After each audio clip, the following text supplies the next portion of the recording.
All right, number 11, Alabama at Texas A&M. Bama's only a 1.5-point favorite. As the 11th ranked team in the country, Texas A&M is not ranked. Yeah, at A&M, to me, A&M's a 4-point swing or a 5-point swing at home. I mean, that helps. That helps a lot. But, man, 1.5, I think the game's going to be close. I do. We even have it locked. But 1.5 is rough. Yeah. I think they cover because I do think they win. I think it stays close. Maybe they win by 6. Maybe they win by 9, something like that. But I don't love the line. I would have loved to see a 3.5 or a 4.5-point line.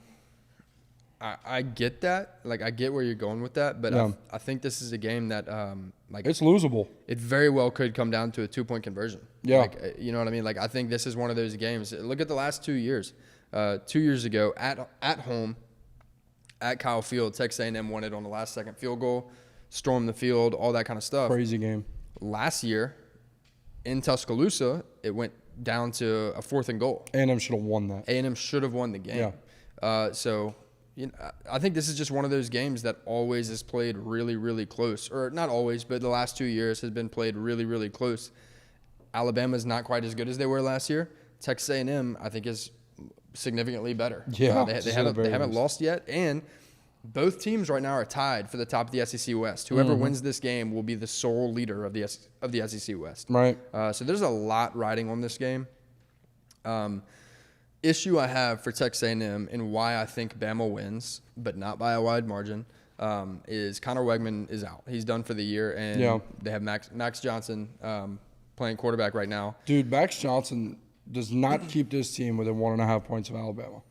I know Alabama. Like I'm taking Jalen Milroe right now over Max Johnson. I think, but I think Alabama's going to struggle to score. Yeah, I don't disagree.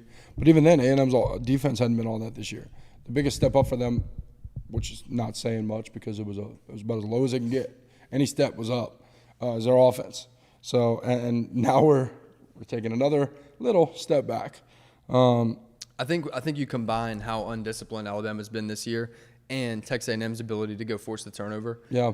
I do think A&M's going to steal a couple extra possessions. The question I have is, are they going to be able to capitalize on that? Yeah. And I don't know the answer to that. So I do think Bama wins, but I'm going to go with by a field goal.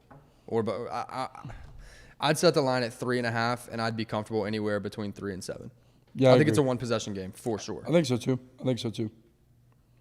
All right, you have anything to add there? No, I'm good. I think it's rough, man. Losing Weigman. I mean, he's a star. That dude's especially as a sophomore. That dude's legit. But yeah, I don't have any sort of confidence in Max.